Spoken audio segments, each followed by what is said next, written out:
What's up, guys? It is JB Baits out here. We are at one of the juicy farm ponds I got, and today we're going to be throwing some swim baits. I got a Buckeyes Lures 3/8 ounce 4/0 hook swim bait tied on, and I've got a Sexy Shad Kitech 4-inch swim bait on the back of that as a trailer. We're going to walk around the pond, cast this bad boy. I'm going to show you how I'm kind of fishing it and stuff, and see if we can't lean on a couple Ginas.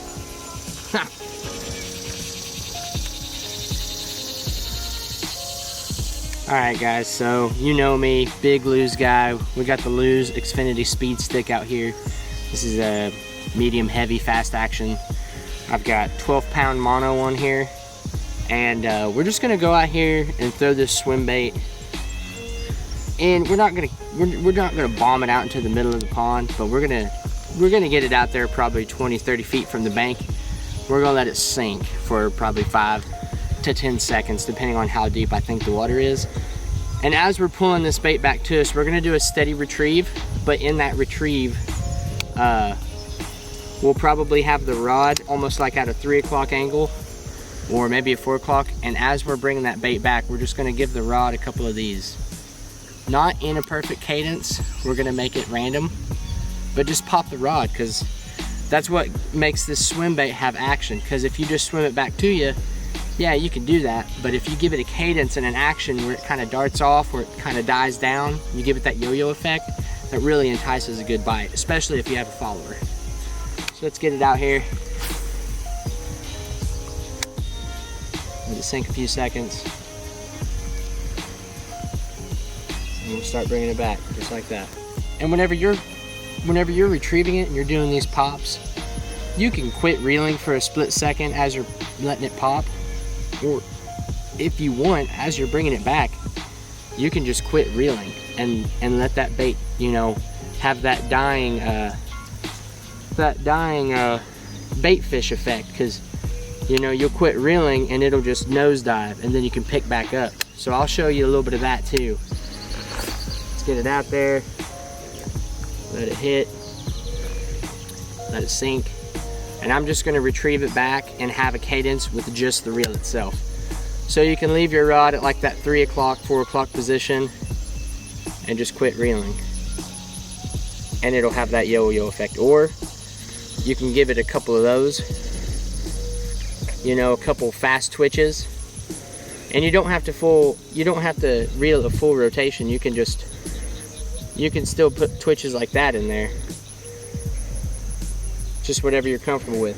I personally like the rod twitch. The only time I twitch with the reel itself is if I'm throwing like a glide bait or something like that, where I can get that wide glide action. The swim bait, a little bit different.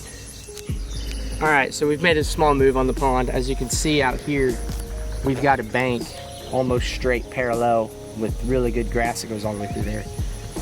And this bank is very gradual as it comes down into the deeper part of the water. And I'm going to show you guys how I like to fish on the edge of the grass. So you're going to throw your swim bait basically perfectly side by side with that grass. And if there's anything up in there where you can't necessarily fish the swim bait because it's too thick up in there, normally you can pull them out.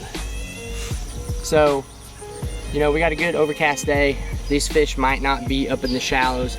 They might not necessarily be deep, but they could be in that middle ground water and they're just hunting. You know, you might have a couple in a wolf pack. You might have a couple like fry protectors like on an old nest, or really just swimming by. You might entice a bite just because it's a bait fish going by their face.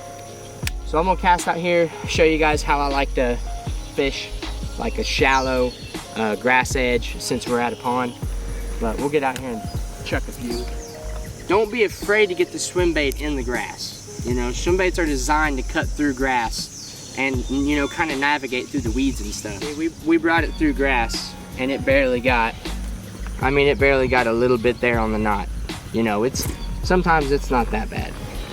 As I casually drop my rod.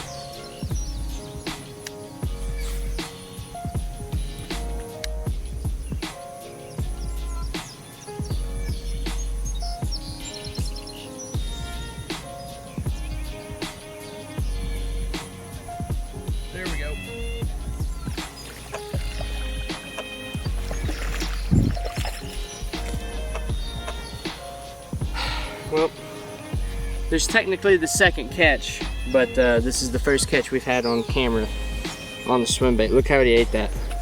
Perfect. Hook straight through the snout. And it's that cadence, man. I think it's that, you know, that bump cadence that really gets him. Little bitty guy, but he'd go pretty good with ketchup. Let's get him back in the water and look for his mom. So we'll talk about that bite a little bit. I'm in this corner and I'm kind of fan casting. I don't keep casting in that same spot, burning it up, you know. There could be a fish there, it could get aggravated, could bite it. But after I cast in that one spot, I'll cast out. You know, I'll cast to the left or right, you know, 10, 15 feet. That bite actually come from deeper water, and I let that bait sink about 5 seconds or so before I start bringing it back in. And I was still doing that bump cadence with the rod at the 3 o'clock position. And I would say that fish probably seen that swim bait as soon as it hit the water and it started falling. And then once I started retrieving it, that fish probably started to follow it. And whenever I was giving it that cadence, he smacked it on that fall. So that's always good, because when you give it a cadence, it will entice a bite, but to them, it almost looks like a dying bait fish. It looks more natural, because bait fish kind of dart around a lot. So you're trying to match the hatch.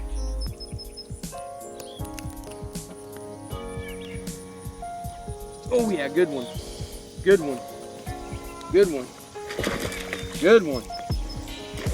Come here, Gina. Oh. Yeah. That right there is what we're talking about, ladies and gentlemen. Look at that. Oh yeah. Absolutely engulfed that swim bait. Look, just the head of that swim bait sticking out. Swallowed it. That is a chonker right there. Those are the fish you want in your live well on game day. Look at that. In the snout. We're gonna have to get, don't do it. Don't, stop. We're gonna have to get the old needle nose out for that girl. Dude. And that's the bite we're on out here. I let it sink. I did my cadences. Man, she is in the soft spot in the roof of her mouth. Let me get this out before I do any. My nose is leaking.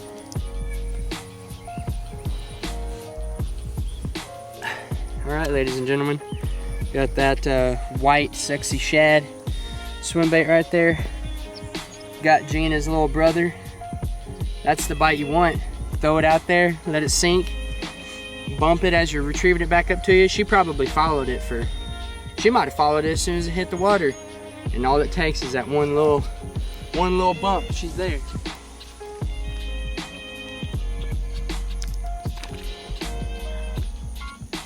Oh yeah. Well, we missed a pretty good bite.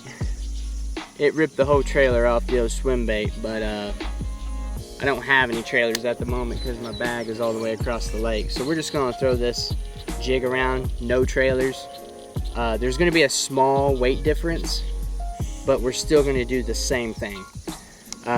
We might actually let it fall, like on the bumps, we might let it fall longer, because since it's a little bit lighter, it'll have a slower fall. But let's get back out there. Well, maybe not that big. Oh yeah, baby. Look at that. Another little small guy, not super big. Good thing I kept the pressure on him, because this hook is in the, ooh, hey. I'm trying to help you out, dude.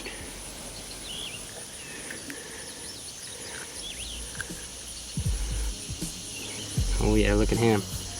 I'd say he's been caught before. Look at that lip on the right side. Be good on some bread.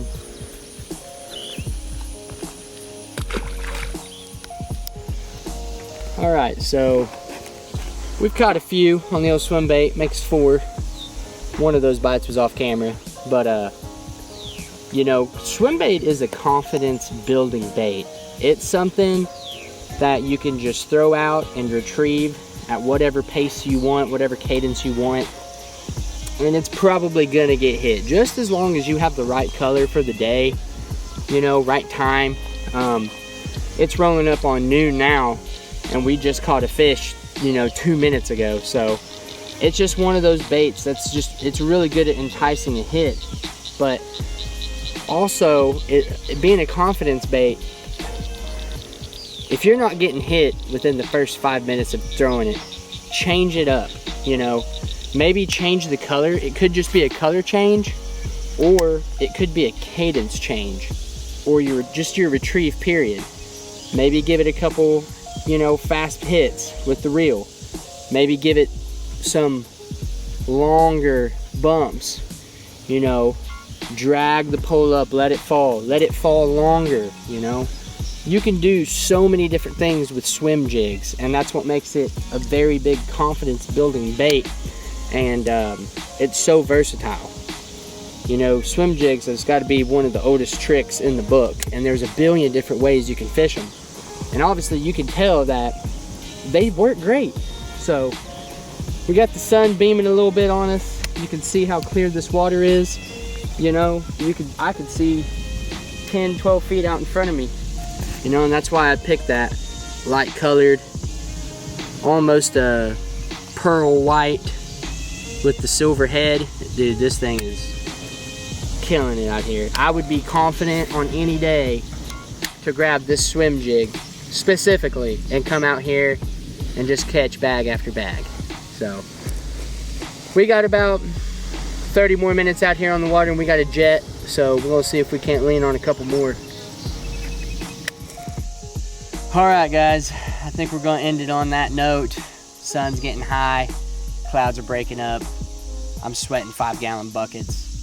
But before we go, we got random advice from my buddy over here, Donald Duck. So Donald, what's some random advice you got for the people?